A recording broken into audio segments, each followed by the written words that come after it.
Popcorn World.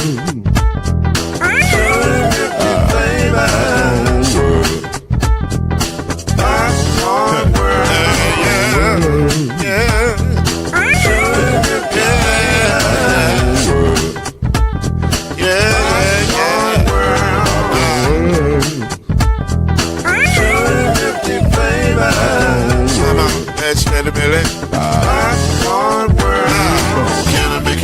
Yes, I can. So you can get this groove in the back of a can. Put the make it round the world with the moves in your hand. Popcorn World. 250 flavors gonna make you smile. 250 flavors gonna make you smile.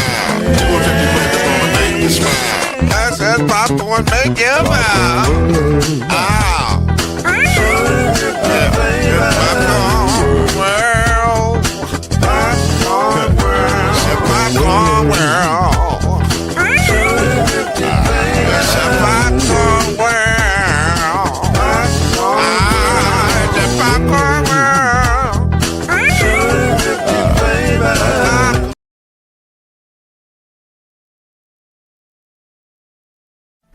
Scoop in, y'all, we got it. Scoop in, y'all, we got it. Scoop in, y'all, we got it. Scoop in, y'all, we got it. Scoop in, y'all, we got it. Scoop in, y'all, we got it.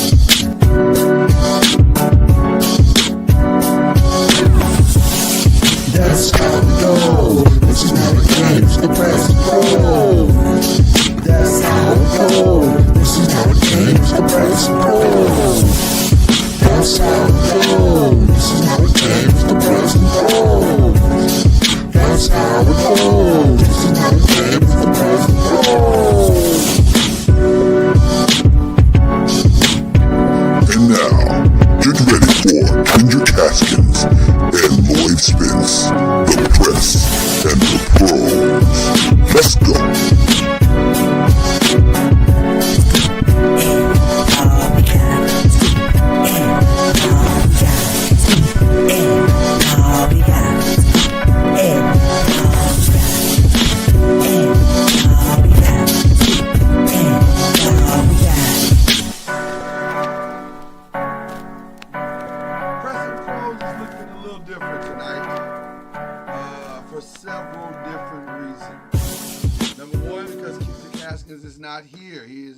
Tonight, but also I got some guests in here tonight. Filling in for Kendrick Haskins is the great Killa from the Five. Shout out to him, who's in the building tonight. But also from Believe in the ACC and my favorite New York Knick, Charlie Ward's in the building right now. What's going on, everybody? Nothing much. What's going on? It is great to see you both. Glad to be seen. It's a wild night because when Cam and I first decided, I said, hey, Cam, why don't you fill in for Kendrick? And he said, what are we going to talk about? I said, well, you know, the NBA Finals is coming up. We'll talk about that, maybe some trade stuff. And then before I could even finish putting the show together, breaking news. Breaking news. And so on this show, we call it the headlines and hot takes for the day. But it's breaking news. Tom Thibodeau didn't even have time to go to his office and make his morning coffee today. He's out as the New York Knicks coach. I'm going to be honest with you, Charlie. We talked about this yesterday on the Five.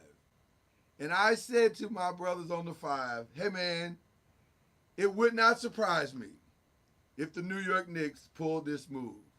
I said, I think, and this wasn't even inside information, it was just a gut feeling I have about the New York Knicks. Because with all due respect to your organization, Charlie, this is kind of something they would do.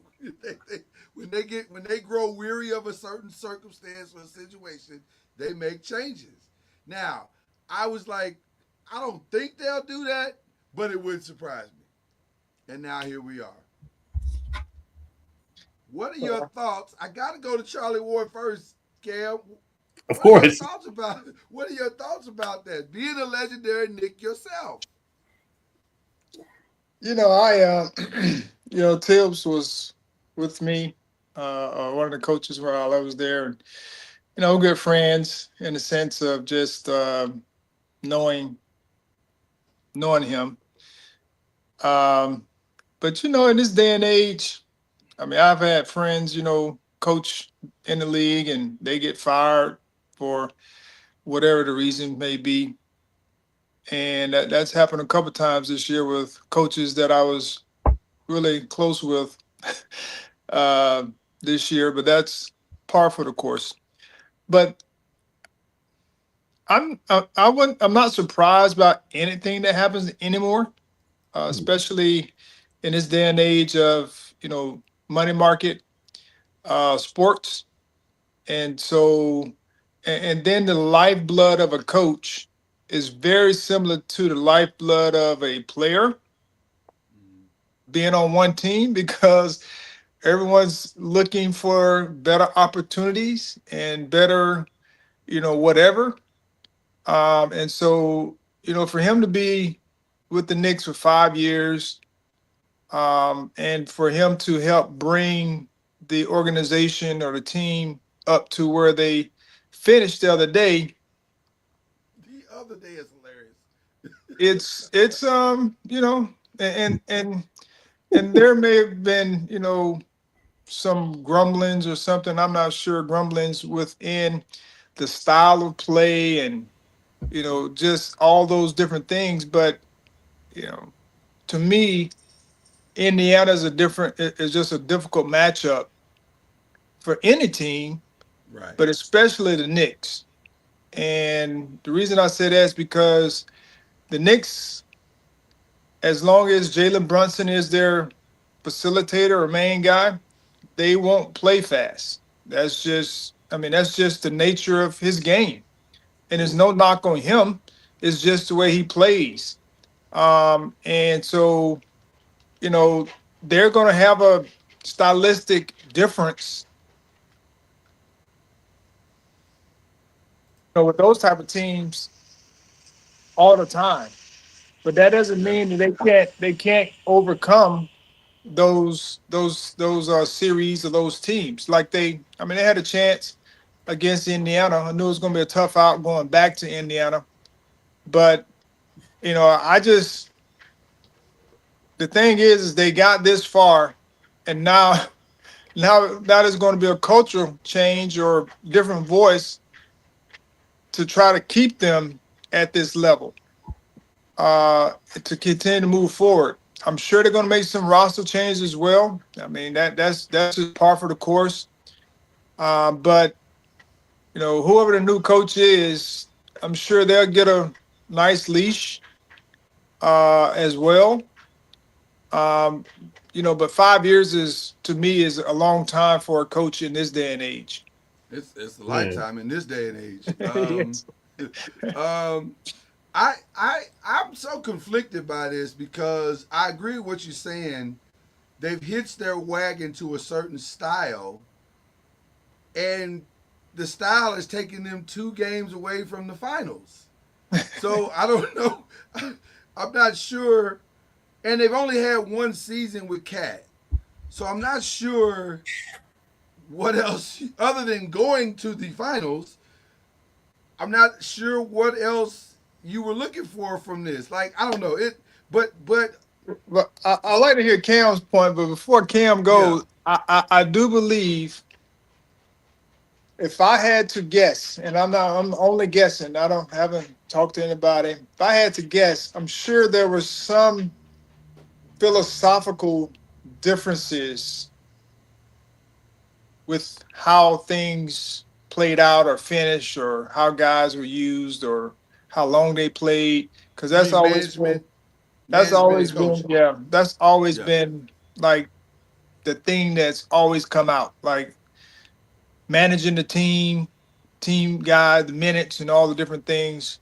I thought which that's most times playoffs, I thought he did a good job of using his bench, you know, pulling the trigger on Cam Payne, and using the right um, young man, to give him a different look defensively. And playing Shamit, a little bit more. So from a stylistic standpoint, I think that gave him a chance to win. And so making those adjustments, whether it was pulling teeth to make it happen or whatever, it happened. And so I just think there may have been some issues there that may have caused you know him to be let go. But I'm just guessing. So before you respond, Cam, I do want since Charlie brought it up, the statement that he's talking about. Leon Rose said our organization is singularly focused on winning a championship for our fans. The pursuit This pursuit led us to the difficult decision to inform Tom Thibodeau that we decided to move in another direction. And then he thanked him for his years of service and all those things. So I agree with you, Charlie. It does appear that there was a philosophical difference somewhere. Uh, Now I don't know how much philosophical difference it can be from a team that was 2 games away from the NBA Finals. But I'll ask Cam this question as well: did he deserve this? Do you think this was the right decision? Well, um, as I said yesterday, we talked about it when you brought it up. It wasn't even a subject of ours that you just brought up. Say, hey, is Tib in trouble? I told you I was going to defend him. Right. I told you uh, because I know he's the head of the snake. I get that and I understand that. Uh, but at some point, the players got to be accountable. And and like I asked you yesterday, who's making the second most on his team?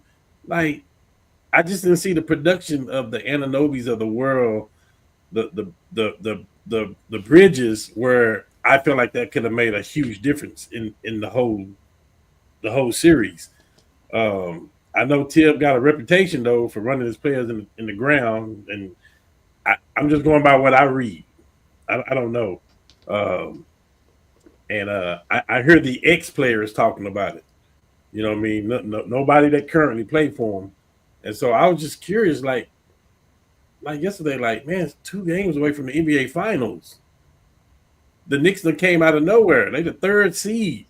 Like this is the best we've seen, and it's 1 year after a major blockbuster trade. Like what was the expectations? Was that you was going to get to the NBA Finals? What was the expectation? Like the Celtics were favored to go back. Then the Cavs come out of nowhere. So I'm like, it just made me seem like it was some rumbling, some rumbling in the locker room. That's I would have to believe what you're saying, Cam, and what you're saying, Charlie, because this does, even though I did say it, because I just know Nick's behavior. I read the tea leaves and I know Nick's behavior, and this felt like a Nick thing to do, because with all due respect to the owner, he does listen to what's being said. He does, and next thing you know, the thing that the media pundits are saying becomes the reality that manifests in the city itself. And so it you heard people saying, "Oh, he's running him into the ground. They're not playing well. They're this, that, and the other." So you kind of felt it just kind of felt like this might happen. Now that it's happened, I'll be honest with you, Cam. I agree with you. I don't know what the expectation was either because even with the cat trade, the way the season unfolded, it didn't feel like the Knicks would make it to the Eastern Conference Finals. It felt like this was going to be the Celtics and the Cavs year. And yet, you're a Knicks fan, you slayed the dragon. Now, granted, there were some things that kind of helped you slay the dragon in the best player on the Celtics went down, but you were still up 2-0 before that ever happened. So if my humble opinion, I think they were going to slay that dragon whether he was playing or not. So all of the things that you needed to happen happened, and you just ran to stylistically a team that just wasn't a great matchup for you and the style of play that they wanted to play. But do you throw out the baby with the bathwater though, or can you make some adjustments for it over the summer and try to come back next year and do it better? Well, I I don't know. a good question now is, I mean, I'm sure they've had this in their plans. You know, this just didn't just pop up. I'm sure they had thought about it. Um, and and And this is a so great question. Shout out to Byron Lovely, one of the five. Uh, so I, so I, I my thing is who are they going to bring in that potentially could help, get them over the top? Because when you look at the Pacers, I mean, their depth was very, very important. yep. New York, had to react to their depth. That was one of the things. That's why they ended up playing more guys. Um, to me, they need. Uh, they should have probably settled on Hartenstein as opposed to Mitchell Robinson. Mm-hmm. Well, Charlie. The So irony is Yeah. the three things that they needed in this series to beat the Pacers, they traded it all away. They needed a physical inside presence. They had that with Hardenstein. They needed a solid 3-and-D guy who could consistently hit a three-point shot and play defense. They had that in DiVincenzo. They needed well, I wouldn't even go with DiVincenzo. I mean, I'm not that. I just think Hartenstein gives them a better option when it comes to being able to run offense. Yeah. I agree. Mitchell Robinson, all he was good for was lobs and rebounds. That's And bad. Right. then they put him on the free throw line the good majority of the time. And so when they hitch their wagons as him, you know, to me that limited what they were capable of doing from a stylistic standpoint. Because Cat is he's a four man. I mean, that's just who he is. Right. He's not a true And five. correct. And so I just think losing Hartenstein was a big key for them, because he can finish around the bat. He's just not a lob threat. He's not a guy that just can, catch, but he can actually catch and make plays for other guys. So I think if they had him this year with Cat, then they would have had I think they had a better chance being able to guard um, smaller guys, Yeah. because he's a little different. He understands.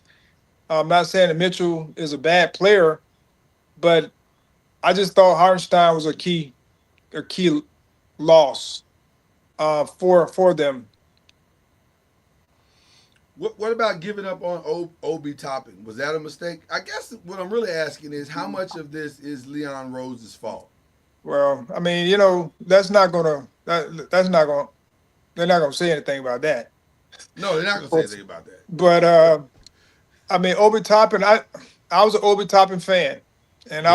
I was definitely not say upset, but I was definitely disappointed that they let him go.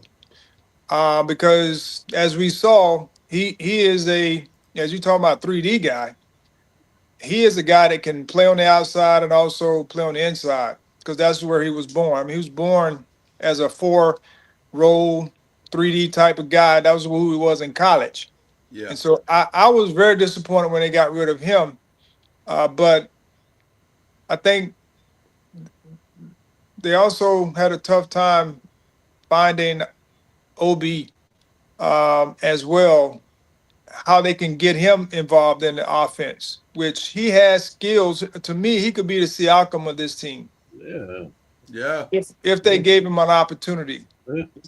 Of course, he has to work on some things, but I mean, everybody has to work on things. But he plays to his strengths. But I think if they would have given him more of a role offensively, because the game that I went to, game one, he went a whole quarter without even touching the ball. Like, Yeah. and he was still on the floor, but he didn't touch the ball at all, like the whole quarter. And then he got taken out, And so that to me, that's very discouraging, regardless of what kind of team you have. If one of your starters don't touch the ball offensively, that's that's not good. I mean, on no levels. Cam, I saw a lot of people talking about Cat's defense and what he didn't do defensively, and how Hmm. much of a quote unquote liability was. Was he the reason Tibbs got fired?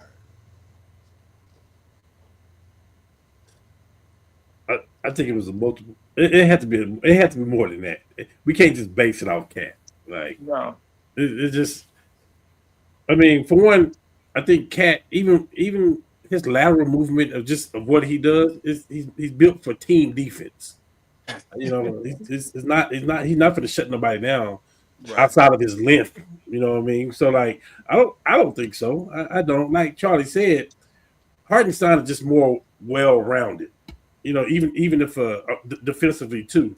I mean, if you get switched off and it's a guard, he got to pick up. You know, it's like he can contain that. You know what I mean? And Robinson was just overplaying everything. That's why he would foul. You know what I mean? Or you get blown by. You know, so I personally don't think it was just Cat. I think it was a group of different things. You know what I mean?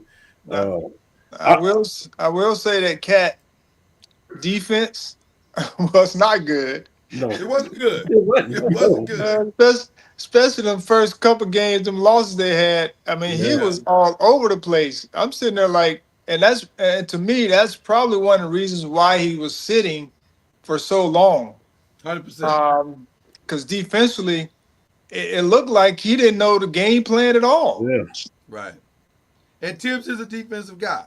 So that's if you want to impress him, help stop somebody. That's who he is. That's what he built his career on. So I totally get that. I like Byron's question where he says, "Do any of you feel anyone developed or got better under Tibbs?"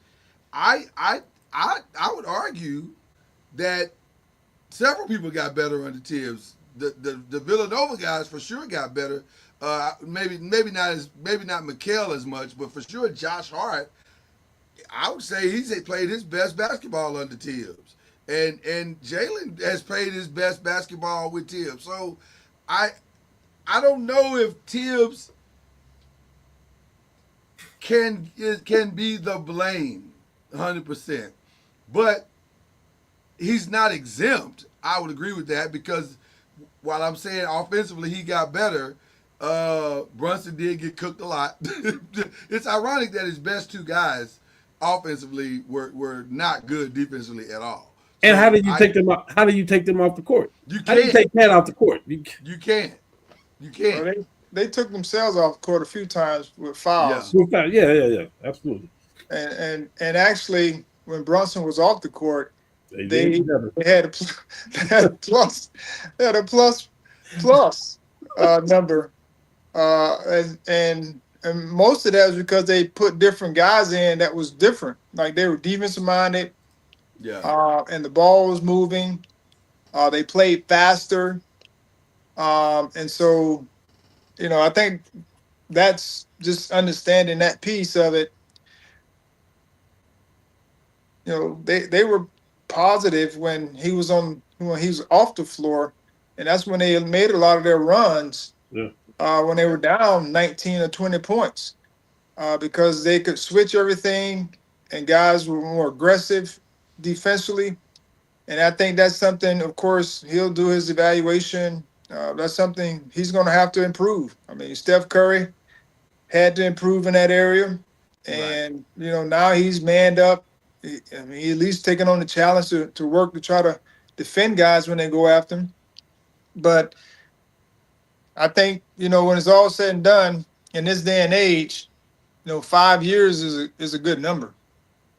no it's not bad it's not bad That's it's right. not ideal but it's not Yeah. bad. Well, I'll ask you go ahead Cam go ahead. I the I mean, I get it.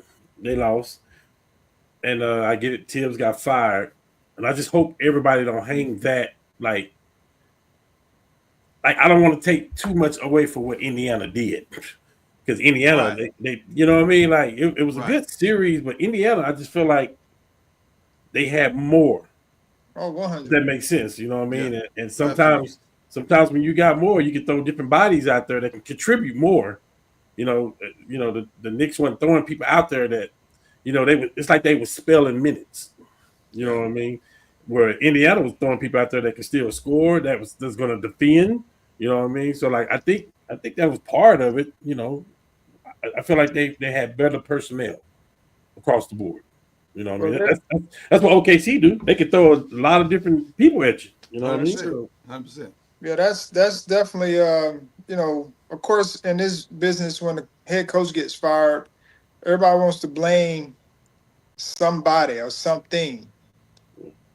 I just think it's one of those deals that philosophically there were some issues that may have come down the pipe, and 5 years, no matter no matter where you get to, if it's not a championship, they feel and we've seen coaches who won championships 2 years later be done. Yeah. Yeah. Last 100%. 5 years we've seen it like crazy. Right. That's Yeah. that's happened twice in the last 5 years. So, um, are the Knicks as close as they think they are? And I gotta ask this question. I didn't put it up in the graphic, but I'm gonna ask it in conjunction with this question because I think it's a viable question. Can you win with Jalen Brunson as your number one? That's a tough one, but I think we gotta ask that question. They did. I mean, they did win with him. Okay.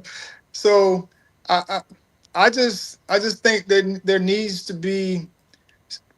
I, I'm not a big Mitchell Robinson fan because just the way the game is, you need more than what he provides. He Yeah. needs to at least be able to short roll, throw the ball to him, and then make a play for himself or somebody else. Yeah.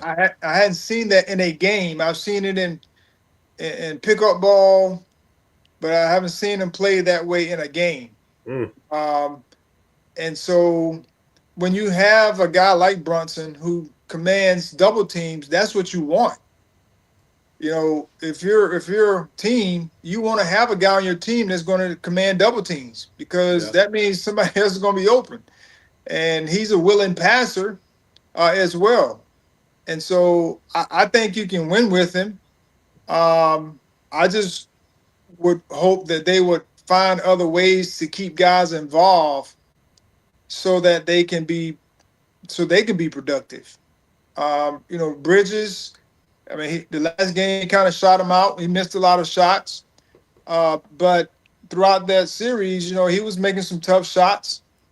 And the way he plays, he's efficient and effective. Cat, same way. They just got to find a way to get those guys playing at a high level um, at the same time. I mean, Cat during the series, there were some games where he didn't score. Right. For You know, long periods of time. yes, Yeah. and so That's right. that can't happen if you're the second best player. That can't happen. Like you can't Right. have those stretches. Even though I know he was in foul trouble some of those games, but in those type of stretches, you just can't have him going, for those long stretches without even scoring. And then he What? just takes some crazy 3-point shots too. Oh, don't get me started on that, Charlie. But one thing that frustrates me also about Cat, it's not even just that he fouls. Is that a lot of his fouls are really, really stupid fouls. Like Yeah. they don't make any sense. Like, fam, you not making that play. Why are you fouling him? Why are you grabbing him? Like it's not even physicality. Like I'd be okay if the foul was a physical foul that made impact later on in the game, but it's not even that. It's just reaching for no reason. And so I do believe he has to improve on his defense. I've heard a lot of people talking about a lot of things as it relates to the players, but what I want to add, first of all, were people upset in the group chat? That's what I want to know, Charlie. Are they upset in the Knicks group chat? Is a lot of anger going on right now? I don't know, but I'm sure it's mixed because people before this was always crucifying Tibbs. Yeah, There's that's true. some people crucifying him because they went with the narrative he's playing these guys too much and he's running into the ground and they playing too many minutes and that whole deal. Or they need to get more guys involved, whatever the case may be. Right. But it's hard for you to get your team to the Eastern Conference Finals I and mean, and for you not to be a good coach. I mean that this those two don't go together. you could argue that this has been one of the most shocking coaching firing years in the history of the NBA. The coach at the Memphis Grizzlies gone. The coach for the Denver Nuggets gone. The coach for the Knicks gone. They all have in common they were wildly successful. All three. I don't know. I gotta ask Charlie. I know you got to get out of here, but I gotta ask you this question. Charlie Ward's pick for the next coach of the Knicks is who? Man, I have no clue. I mean, they may try to, and I wouldn't. I they if they go and try to get Mo Malone, who is my guy, like he's one of my guys. Yeah. I I don't know if that would work because he couldn't get along with the GM with the Denver Nuggets, Calvin Booth. and so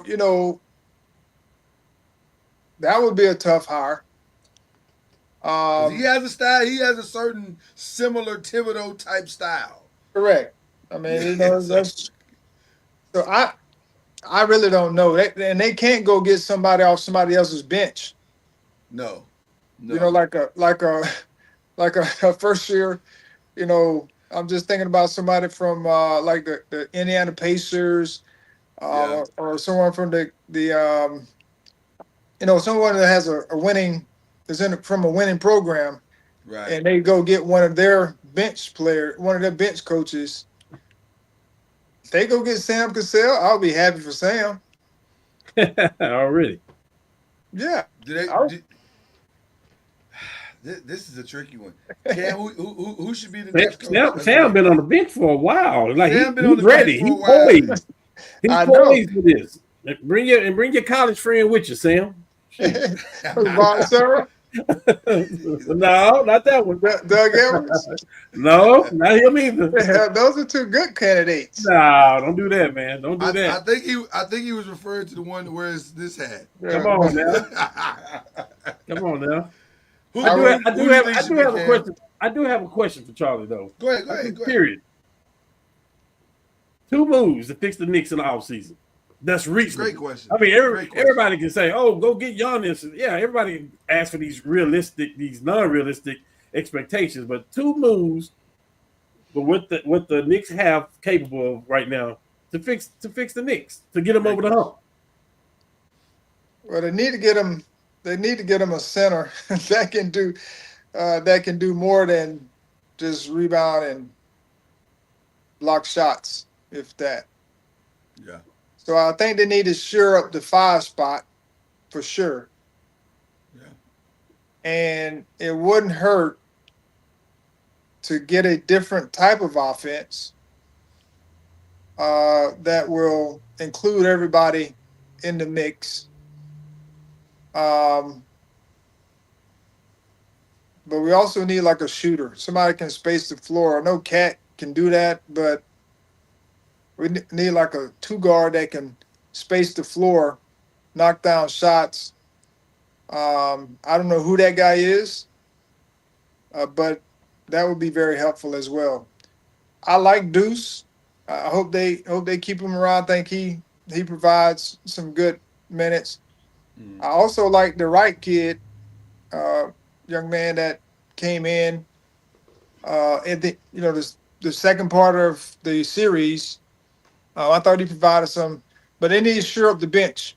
Find some more guys that I thought the bench this year in the playoffs played well when they got their opportunity, especially in the Pacers series.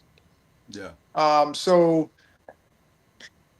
I think a shooter in the 5 position would be what they need.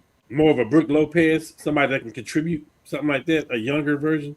That Brooke could be. I mean, he's more of a space to floor type of guy. Can Yes. So a guy like Brooke Lopez would be a very good addition, especially for pick and roll and Yeah, also spacing purposes, because he can hit the 3-point shot. The only drawback for him is, and I mean, he has some post game. You really don't in this day and age. Post up basketball is across the board because you have a guard that Jalen Brunson is more of a post up guy. Um, but I also think Jalen will need to adjust his game yeah, a little bit as well yeah, to accommodate some guys so that he's not having to score 37, you know, for them to win games. Um, yes, and I mean, he can do it, but it'd be very good if he can do that on occasions. I mean, I don't know how many 30-point games he had this year, but you know, when he's done that, they've kind of won most of those games, but he works extremely hard, and that's what happened in the Pacers series. They just made him work, and he's not a twitchy guy that is going to blow by in the full court. So they're going to make you work if you're methodical bringing the ball up, and I think it's something that they have to look at moving forward. And plus, I mean, he wasn't healthy. I mean, let's just be honest. I don't care who's coaching. I mean, he wasn't healthy. He had ankle issues pretty much the entire year. I don't know how he was out there playing and being effective after what he endured. But he's a warrior, Yeah. and yeah. It's an interesting situation. It is definitely an interesting situation. Charlie, I know you got to go, but man, I really appreciate you coming through tonight and giving us your thoughts on your beloved Knicks. We're back again at where we started. Hopefully it won't. Hopefully you won't have to start completely over. The Knicks will have to start completely over to get back to the Eastern Conference Finals. Hopefully this just is a lateral transition, if you will. So, yeah. But but but you're going to have to start over because well, if you bring somebody in new, then you got to get pretty much a whole new coaching staff because they're well, going to. I'm talking about like just. I know there's an adjustment period, but I'm hoping that it's not. I like when the Knicks are good. I enjoy the NBA more when both coasts are doing great because I think it's a better NBA. Boston, New York on one coast, the Lakers and the Suns and all those guys on the West Coast, the Spurs on the West Coast. I like it when it's like that. And so hopefully this felt like vintage NBA this year. It felt good. So I don't know. I'm hoping the coach comes in and it like a Doug Collins to Phil Jackson situation. This next coach is the guy that gets him to the promised land. So I don't know. We'll see how it goes. Sam Cassell, baby. All right, we team against Sam Cassell then, but only if his assistant coach is a guy. But okay, I won't take him for That is FAMU. I'll leave it alone. we're I'll going leave it alone. we're going with Sam Cassell, and the guy that you talking about, the assistant coach, he ain't coming. What? Hey, Charlie, that's easy for you to say. We just saw Luca get traded, so anything can happen. Anything can happen, Charlie. Anything can happen. Anything can happen. I'm just putting it out there. That guy ain't coming.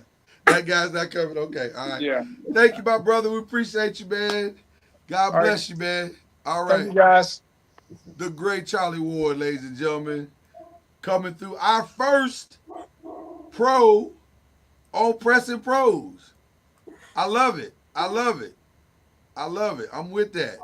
I don't know why the thing is not allowing you to come in here on a side by side basis, but we'll just keep the show going no matter what. All right, Cam, who should be the next coach of the New York Knicks?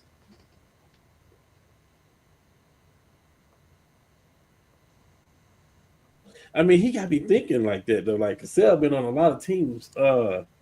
He been with Boston. So Um,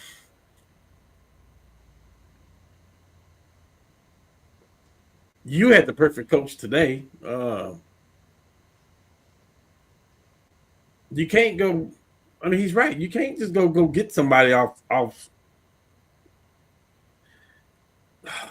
There is one guy that's at home right now that we have not mentioned. I thought about it when I saw Charlie's face. He didn't mention it, but I'm gonna mention it. I got There's somebody one too. guy. I wonder if we're talking about Oh, the same. I don't know. I don't know if we're talking about the same guy, but we might be talking about the same guy. Well, a damn sure ain't talking about Doc Rivers. No, Uh, no, I'm not talking so about with, Doc Rivers. so with the Clippers, I think he's with the Clippers. Where's Van Gundy at? Because he's back Oh, in the he's with the coaching ring. Clippers. He's an assistant coach with the Clippers. I mean, Boy, bring him back. Oh I, my God, the city would lose it. The city would lose it. oh, Bring back Van Gundy. The city would lose it. But that's not who I was talking about. There is a guy with finals experience that's sitting at home. He has collected 2 massive checks, and you're he's at not talking home about right now. you're not talking about Budenholzer. I'm You're not not. you're not talking about Van Gundy. I mean, you're not I'm talking not. about Vogel. No. Um, This guy is actually a friend of Charlie Ward. A good friend of Charlie Ward. One Monty Williams. Because you need a people guy too, a player coach too, to kind of settle the Cat waters. Cat to me, and I could be wrong.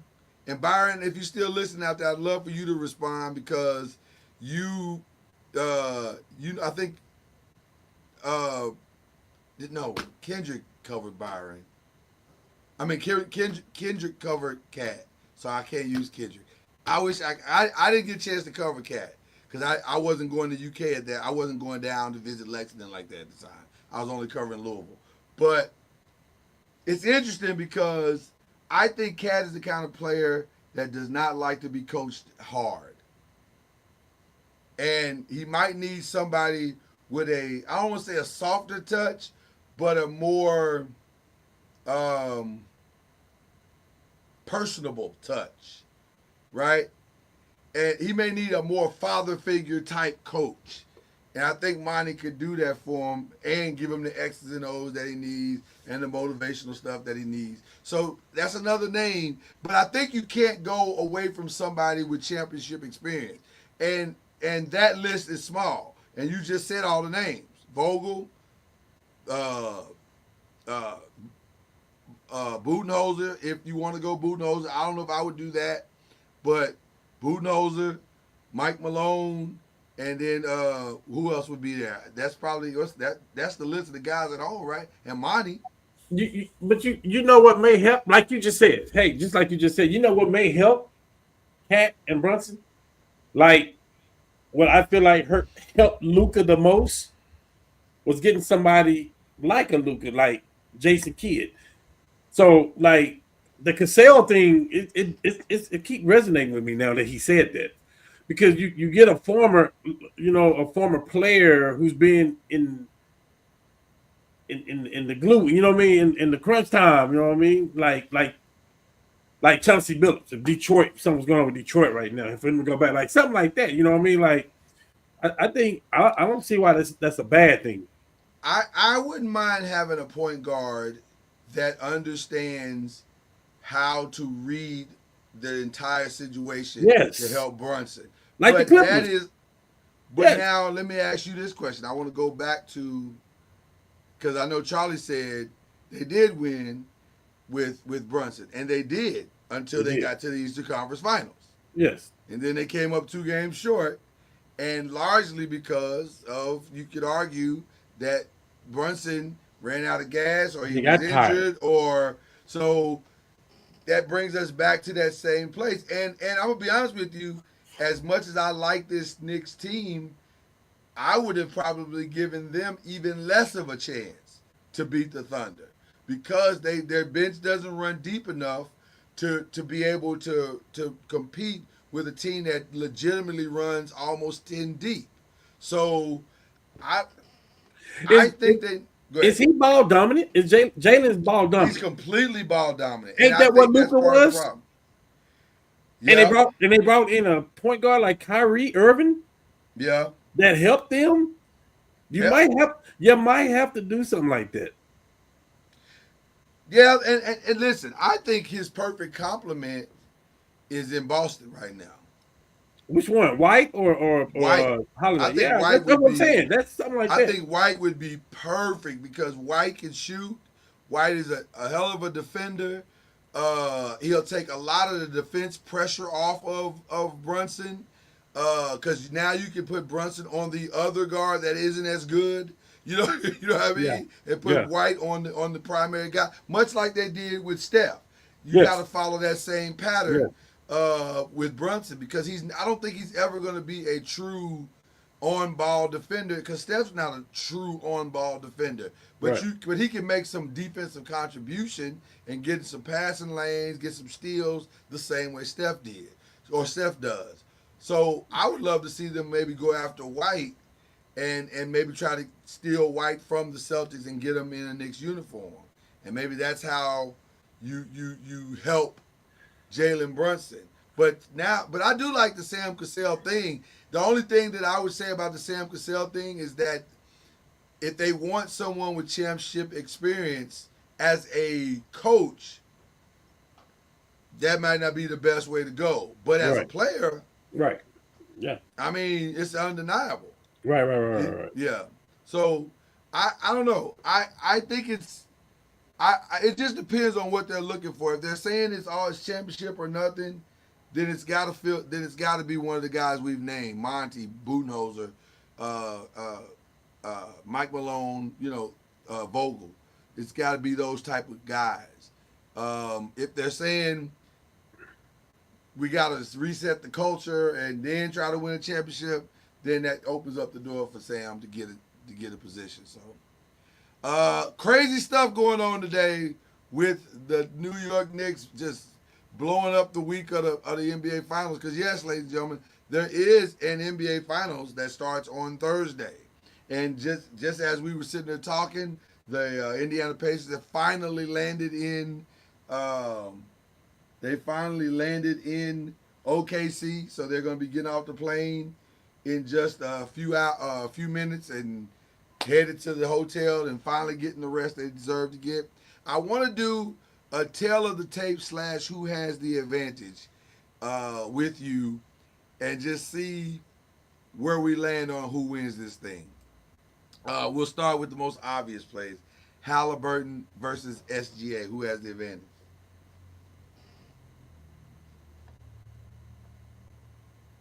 I mean, it's tough, but it's not tough, right? Right. That's a perfect way to say it. It's tough, but it's not tough. Yeah, Because SGA is the better player, the better scorer for sure, and he may even be the better assist guy. Like I think Halliburton may have like a couple more assists more, but the difference between his assists is that Halliburton, to balance his team scoring, he has to get his assist. yes. SGA, when he gets an assist, it's an extra piece to a beautiful already. You know what I mean? It's a beautiful thing, and I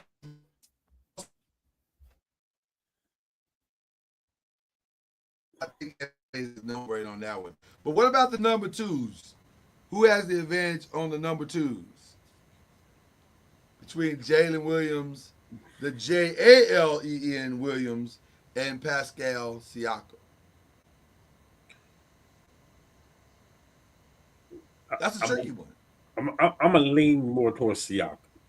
I was thinking the same thing. I was saying could be interesting if Siakam's 3 and D could offset SGA's scoring somewhat. Because if SGA gets 40, but Siakam can get 27 or 30, now we got an interesting situation because I think Jalen Williams, as great as he can be slowed down. Yes, I agree. So then we got number two to number two comparisons.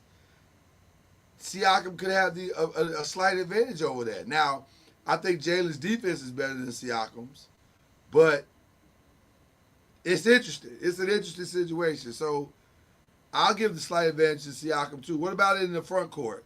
Um, Turner Bryant versus Holmgren and Hartenstein. Doesn't Holmgren and Hartenstein sound like a law firm? It does. Who would you give the advantage to in that one? And this is a little trickier than I thought it was going to be when I set it up. I still got to go with Holmgren and Hartenstein because Holmgren can do so much. Like he creates for everybody else. He can score from the outside. He can score from the inside.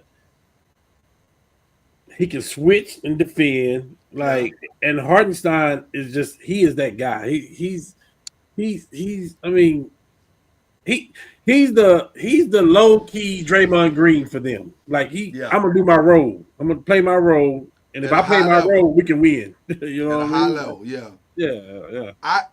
I think Hardenstein over Bryant is a no-brainer.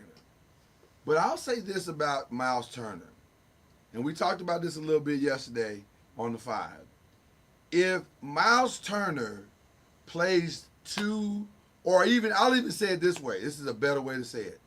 If Miles Turner plays through his ceiling, not to his ceiling, but through his ceiling, and gives you another 7 points and another 4 to 5 rebounds and another 1 to 2 more blocks and more of a presence on the inside, he can make this a very interesting series. Yes, he can. Because I think he could get Holmgren. He is about the only person that could get Holmgren into foul trouble.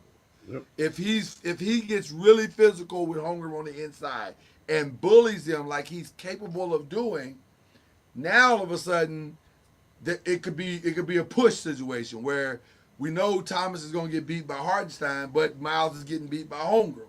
So it's kind of a wash at that point. So, and that's a maybe too. That's a maybe too because if Brian get hot from the outside, that can open up the offense for Indiana too. So that can. Well, listen, this last game, Thomas Bryant did things we ain't seen Thomas Bryant do all season long, and I didn't know he could shoot the ball like that, but he was letting that thing go. Like, bro, you weren't even making layups when you was a Laker, man. That's what I'm saying. Like you could barely get a rebound. When did you get this jumper? Like where did that come from? So it will be interesting to see if Thomas Bryant can give them, because 10 points from Thomas Bryant is massive. 10 points is the poor man's 20 points for yes, yes, 100%. That's massive, bro. 100%. That's massive. So it would be interesting to see what both these guys, the X factors, do on both them. Like Shaq likes to call them, he calls them the others.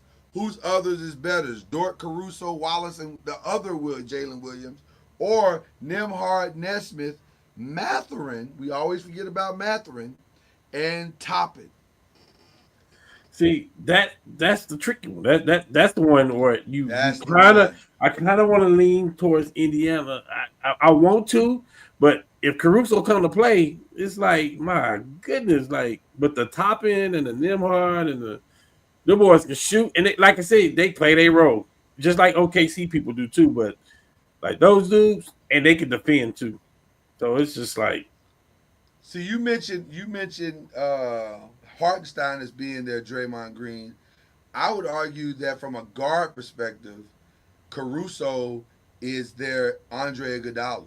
Yes, sir. Like when he gets up in you, man, he is there. And you can see him guiding everybody else on the court to where they're supposed to be.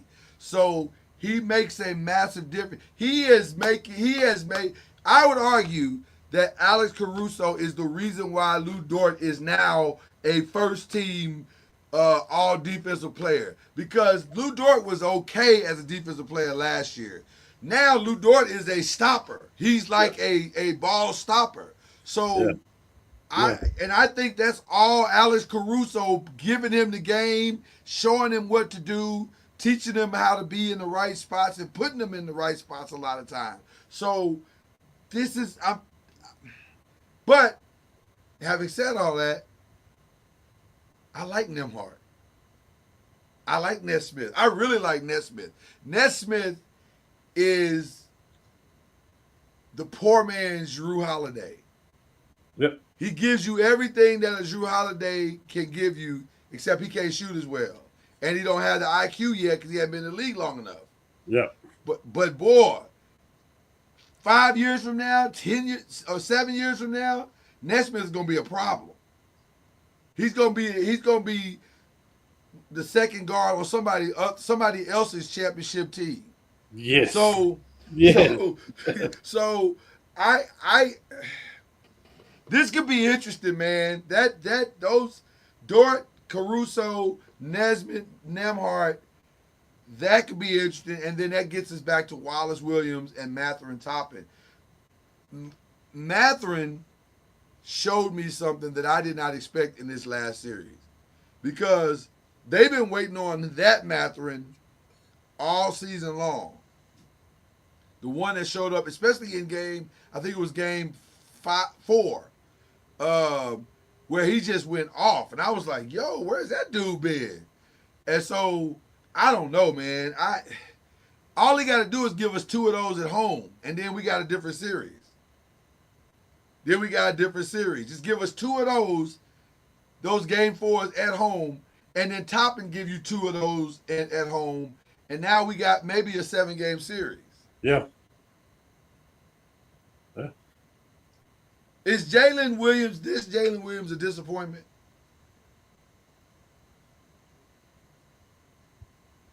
He's not what we thought he was going to be, but he's not horrible. Right. I don't think so. Yeah. He's perfect for what they need. He's perfect for what they need. Okay.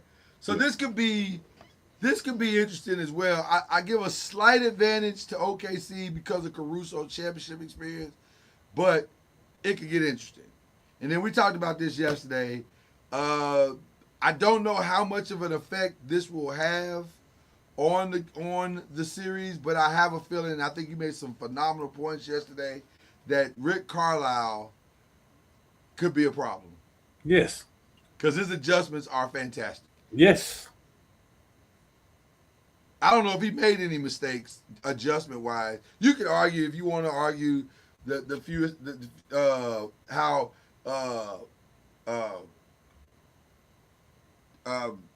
Halliburton got slowed down in game 5. Mm-hmm. You want to argue that, okay, but I don't know if that was Rick's fault as much as it was.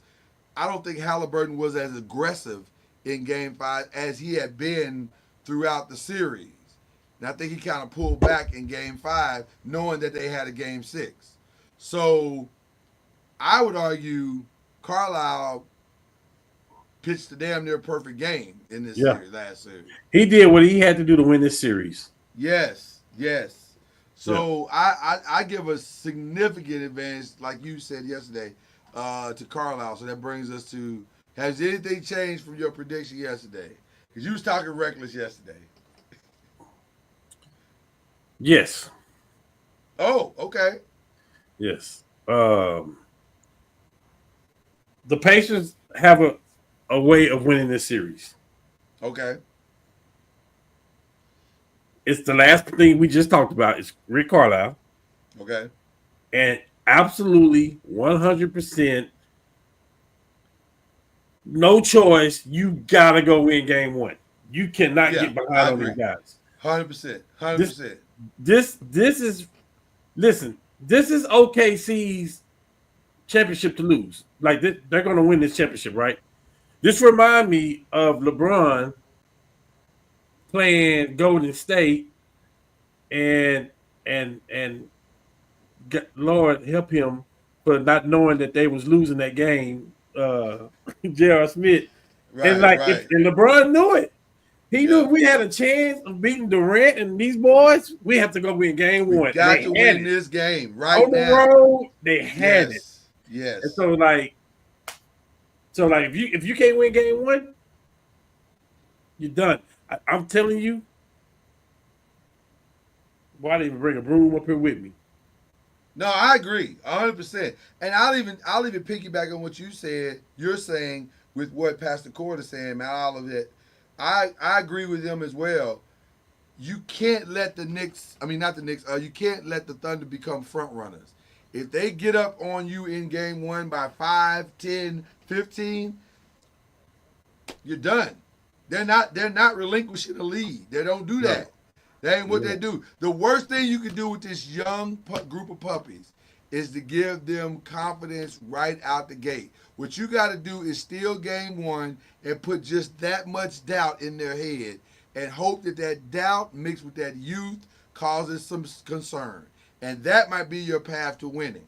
Now, having said that, there's nothing that has indicated to me that that's possible. Yeah, prove me Nothing. wrong. Prove me wrong. I mean, Prove me wrong as well. I'm sticking with my original prediction, which was Thunder in 6.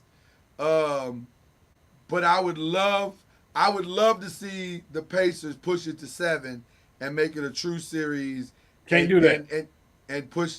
You think they got to try to get them, take them out? You can't do that. If you push them to a game 7, it's anybody's game. Hollenberg will go for 40. Miles Turner will go for 30 and 15. Well, that's what I'm saying. You better not. I don't think Indiana can sweep them, but I don't think they can get a gentleman sweep either. I think they gotta accept the fact that these Thunder are for real, and that they're gonna listen. I would be stunned if Indiana got a sweep. That'd be the biggest. No, absolutely. But I'm saying Muhammad and Sonny Liston. right. But I'm saying for OKC's sake, you can't let these get to a game 7. No, 100%. You 100%. Because if you do, it's right up Rick Carlisle alley. You better not. If this goes to a game 7, Indiana wins. I'll go ahead and say it. If this goes to a game 7, Indiana wins, and maybe decisively, because Carlisle is going to outcoach you. I don't know, man. I don't know now. You got me thinking too much stuff. I don't know because there's no way the Mavericks were supposed to beat Miami. Like on paper, they weren't supposed to beat them. Like, and Miami clearly had the better team. They showed it the next 6 years, right? To that same point, that Miami team that beat Dallas wasn't supposed to win, even with LeBron. I can understand, but they were not. I mean, not LeBron. Even with Shaq and D Wade, I get it. But that was an old team beyond Shaq and D Wade. I agree. So Gary Payton is the guard. Right. So, and then we ain't gonna talk about how Detroit beat the Lakers. You could argue that's one of the greatest upsets in the history of NBA Finals. Yeah. I mean, we didn't have Carmelo in the series, but yes, I get it. Everyone on the Thunder team was seen at Walmart buying brooms today. Wow. And guess what? Talking reckless. Guess what, Pastor? I was right there next to him. Cam thinks it's a sweep. I'm trying to give Indiana some credit and Rick Carlisle some credit. I don't know. I don't even know if I'm calling for the sweep. I'm calling for they win 3 games and win 3 quarters, and the Pacers don't even show up for the 4th quarter of game 4. Wow. All right. I mean, we on record now, so there it is. On this show, Cam, we do some other stuff. We talk about a few other things that's going on in the world.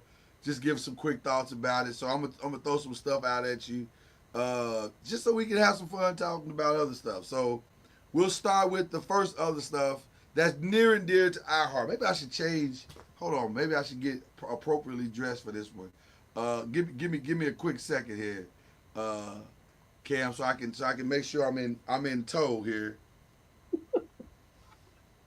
There we go. Okay, now I'm ready for question 1 of the other stuff. And this is not the question that people think. Yeah, there we go. Now we're really ready. This is not the question that people think I'm going to ask. I'm going to ask about some other stuff about is related to trades here in a minute. We'll get to that in a minute. But also, they were talking reckless about the GOAT's wife.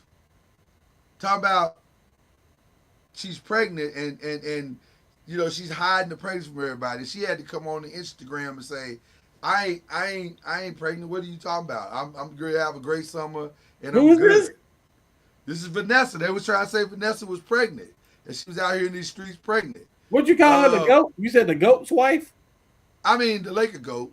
Oh, okay, okay. He's the All Laker right. go. Come on now, Yeah, yeah, yeah, yeah, yeah. that's the Laker Good go. job. Good job. 24. So, 24. but my question ain't about the rumor. I don't really care about that at all. But I do care about this.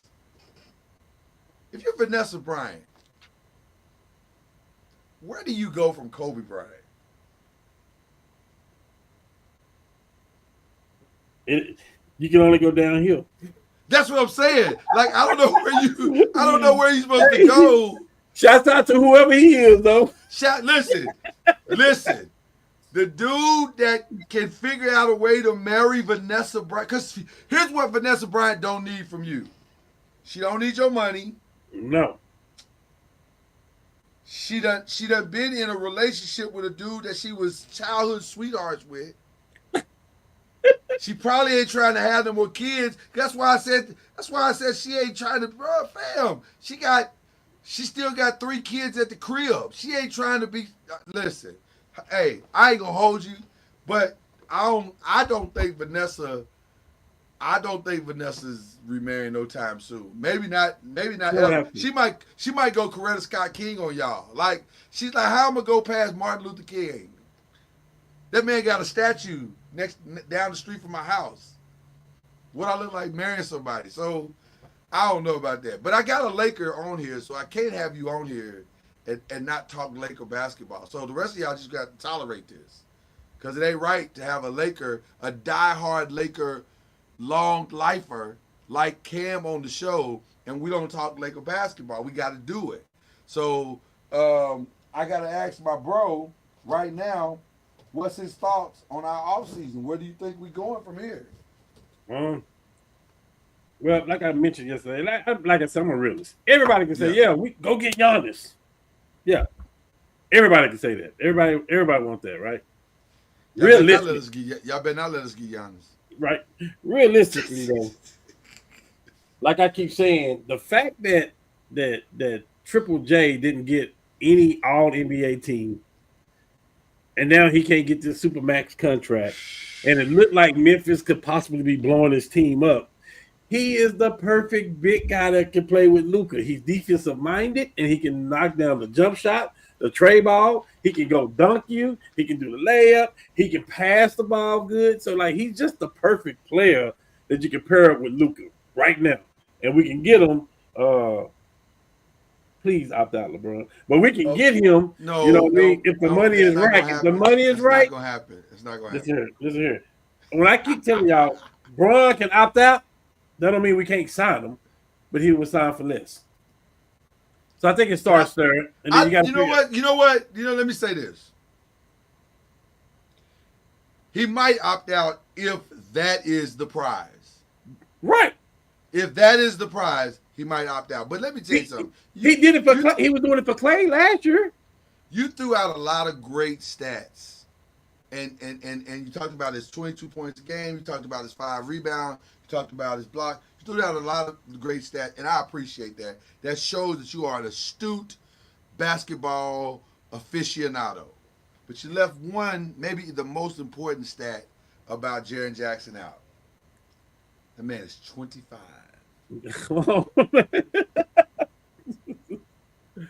I'm telling you. 25. That means it's him and Luka for the next 10 years. Yes, sir. Yes, sir. That might be the best part of what a Jaren Jackson Jr. Laker acquisition could be. And wouldn't it be apropos that once again it is Memphis that has the answer to our championship dreams? I'm just saying, it feels like the stars are aligning together for this to happen. So I am Team Triple J. I know you are as well. I want to see it happen. Lakers, Rob, do what you do, brother. Do what you do. If that happened, Lakers in 5. Lakers in 5. I don't even know how to rhyme like Shay. I'm not even gonna get into the rhyme. I'm gonna leave it at the Shay. Okay, Shay.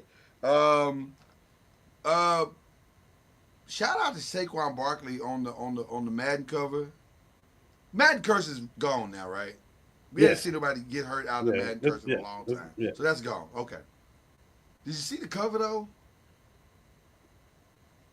It's No. Saquon's jump. Oh yeah, of course. They showed a video of how they made it and how they suspended his legs in the air when he did the jump. He recreated the jump and everything. Listen, man,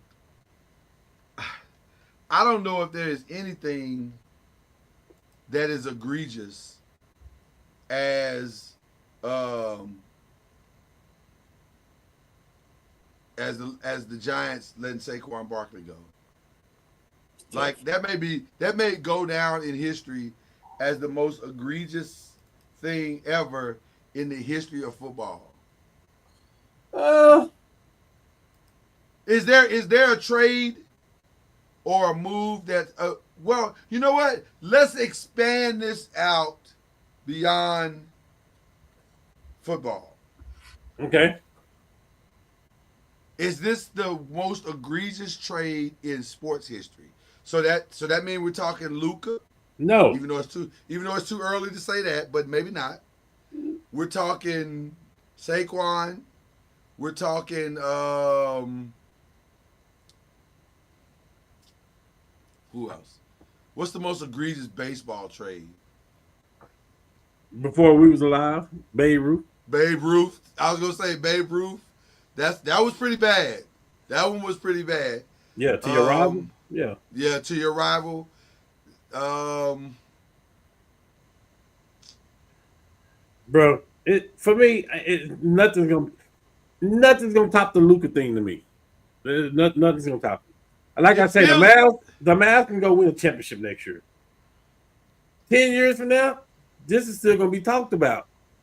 Yeah, Like it's some things you don't do, and I'm not trading my 25-year-old point guard who got Rookie of the Year and 5-time All NBA first team 5 years in a row. I'm not. It would have been 6 if he didn't get hurt this year.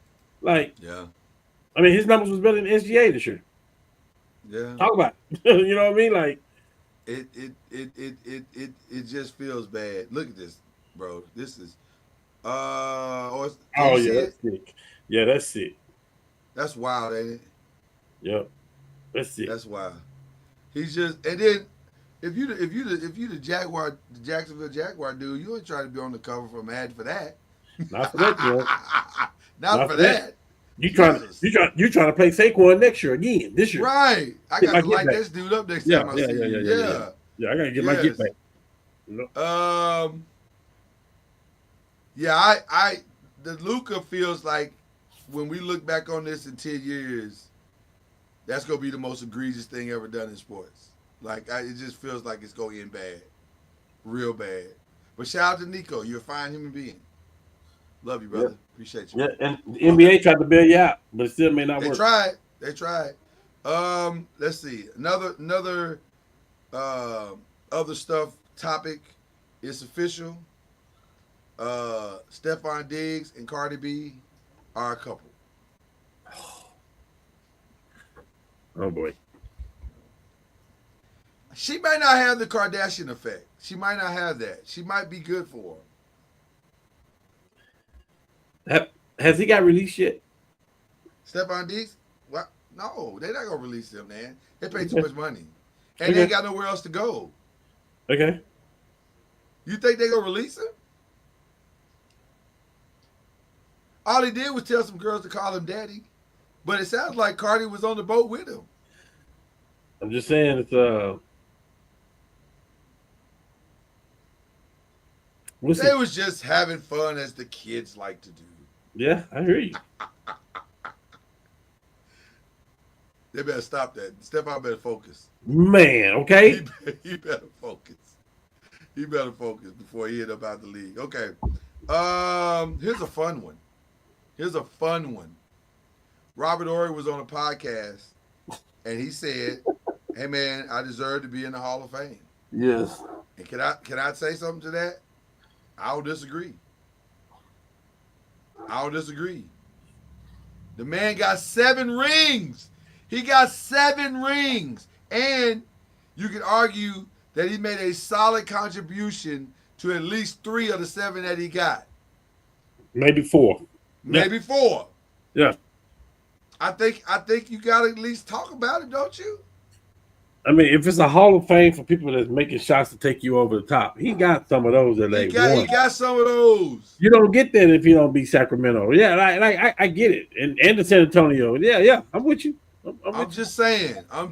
7. He got 7 of them things. you. Yeah. You Yeah. start getting into, you start inching closer to Bill Russell, you probably need to be in some conversations. You got to. Yeah. I'm not putting that. They're about to put Dwight Howard in. And That's different. That's different. Dwight is a 3-time in a row defensive player of the year. He got the numbers to back it up. He got the points and the rebounds. He got the stats to back that up. Robert Horry helped the Lakers win 3 in a row too. After helping Houston win back-to-back titles. If we're talking titles and we're talking about putting people in just because of rings now, that's a different. We're going a different route. Bill Cartwright got 3. That's a different route. We can't do that. Yeah, but Bill Cartwright didn't contribute to any of those. No, defensively he helped. Not defensively he did, but not to the same. I would argue that Robert Horry's contribution was far greater than Bill Cartwright's. I gotta pull this up now. Bill Cartwright got some numbers, but he didn't make the contribution that Robert Horry made. Robert Horry got 3 legendary shots from NBA Finals. He does. And Western Conference Finals. I'm just saying. No. I think he's got a solid case. I just pulled it up. No. What's his numbers? Well, I'm just thinking if we're talking about Dwight Howard or Robert Horry. No, I'm not saying Dwight don't deserve to be in. I think Dwight deserves to be in. Points per game? I'm not putting nobody in the Hall of Fame that averaged less than 10 points a game. He averaged 7 points on his career, and Dwight averaged 16. Rebounds, he averaged 5. Dwight averaged 12. I'm not doing it. Yeah, but I don't think that tells the whole story. We're just going by numbers. I can look at defense, too. I'm not doing it. Yeah, but Dwight's defense never led him to a title by himself. He got him to the finals once. Have anybody defense led them to a title by itself?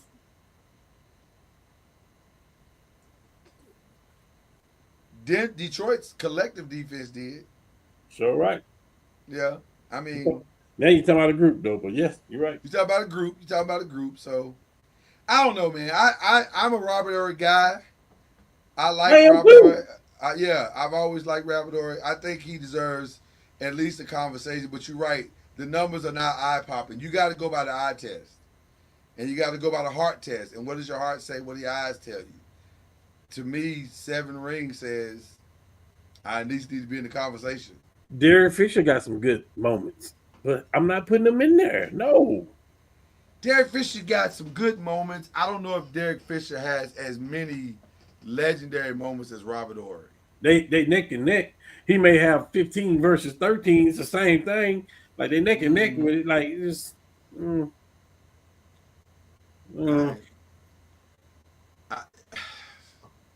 You heard me with that 10-point thing. You heard me with that.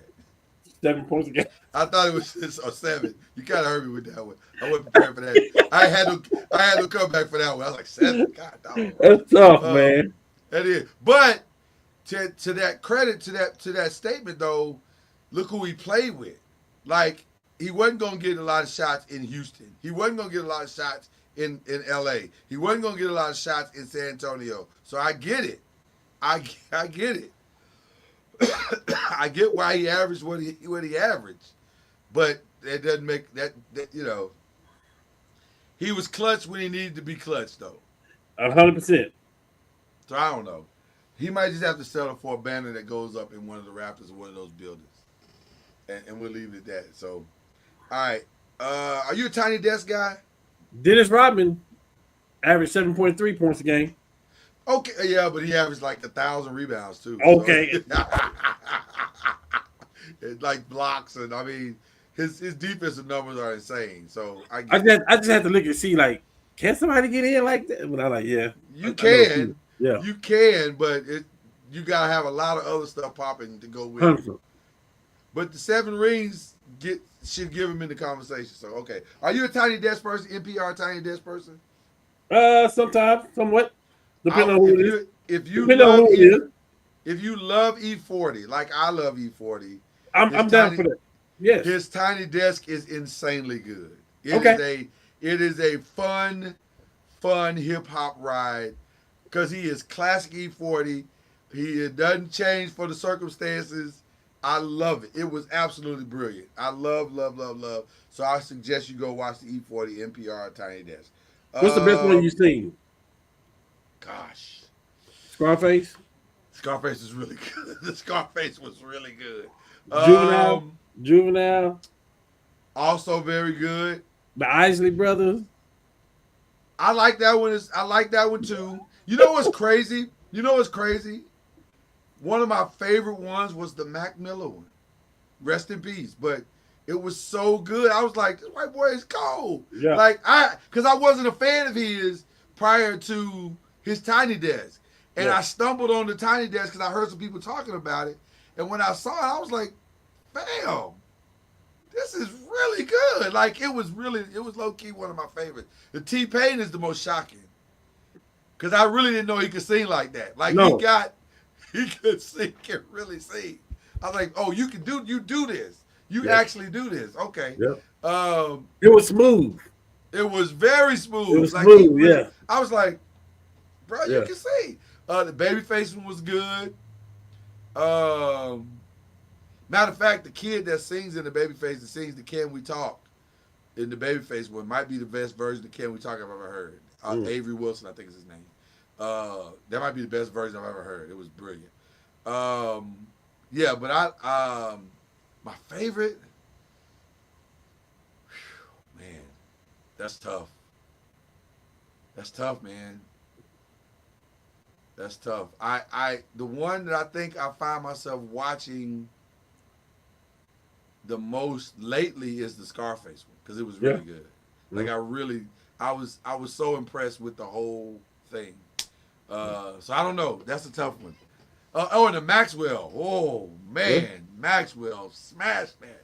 So I don't know. I'm conflicted by that one, but I'm a Tiny Desk guy, as you all can see. So, and then just because though we got people that watch Press and Pros and the Five, I want to confirm a story that we did yesterday. R-Truth did confirm that he was released, and it was not of his own accord. It was just a decision. But I guess he's comfortable with it. I guess I don't know. Maybe he feels a way about it. But Yeah, CM Punk apparently felt the way about it too. a lot of people felt the way about it. Like a lot. Like they there is a lot of in company outrage that he's gone. And which tells me that there's probably a path for him to come back and do something. Yes. At some point. Low key, I wouldn't mind seeing R-Truth as a commentator. I think it'd be funny because if he's R-Truth as he's been R-Truth, it could be hilarious. Like it could be the only hard part is it's hard to question anything Triple H is doing right now. I can't, bruh. That's all I'm saying. Fam, that's why I can't really be outraged because I can't. Like for me to question him letting him and Carlito go is to also question 4 of the greatest years of wrestling I've ever witnessed in my life with the Bloodline. And by the way, with all due respect to Cody Rhodes, that storyline is not as good as the Bloodline. I'm sorry. It just is not as good. The Bloodline is something I've never seen before. Not even close. Oh my God. That's the first time in my lifetime, other than Hulk Hogan and I guess you could say John Cena as well, where WWE was must-see TV. Because you had to see what was going to happen with this storyline. You had to know what Roman was going to do next. Yeah. For 4 years. They did that for 4 years. Yeah. So I can't I'm listen, Triple H, I feel bad for you, R-Truth, but Do you? Do you? if the man say it's time, Yeah. it's probably Yeah. time. It's Yeah. probably time. So, I can't argue with it, man. All right. That's all we got. The final thing, I think we dealt with everything. We talked trades, we talked everything. Thank you, man, for filling in. You got to come back when Kendrick is here, man, and Yes, we sir. chop it up. Yeah, Yes, we got to sir. chop it up, man. You're brilliant, brother. You're a brilliant basketball aficionado. Like Killer Cam know his ish. He knows his ish. For real. For real. All right, man. Y'all enjoy the rest of your week. The final start on Thursday. Media day is tomorrow. Should be an interesting one, especially with the plane travel. That's gonna be interesting to see how they adjust to rest and relaxation. If you're Dagnall, how do you handle that? Do you just do a walkthrough tomorrow and give you guys some time to kind of Yeah. figure out? Because that'd be a lot to try to do a real practice or whatever. Yep. Maybe a light little shoot around and then Yep. I mean, not Dagnall, Carlisle. I'm sorry, Carlisle. Maybe a tour day. Maybe let them get get some layups in or whatever. And Get some team layups in. meeting, get the atmosphere in, and then Yeah, Wednesday yeah. morning you may have to do a practice Wednesday morning. Yeah. Okay. Right. All right. Well, listen, it's gonna be an interesting final. If nothing else, it's gonna be interesting. I don't know if it's gonna be great, Yeah. but it could be interesting to see what happens. So, thank you, Killer Cam. Yes, Shout out sir. to Kendrick wherever he is. Thank you for Charlie Ward coming through and blessing us. It's not often we get a chance to get a New York Knick to come through and holler at us, so that was cool. Right. And thank you to you guys watching in real time and watching on the rewatch. We appreciate each and every one of you. This is one of my new favorite shows, man, the Pressing the Pros. Stay tuned, man. We got a lot of good stuff coming down the pipe. Until then, we'll holla. Y'all, we got it. Scoop in. Y'all, we got it. Scoop in. Y'all, we got it. Scoop in.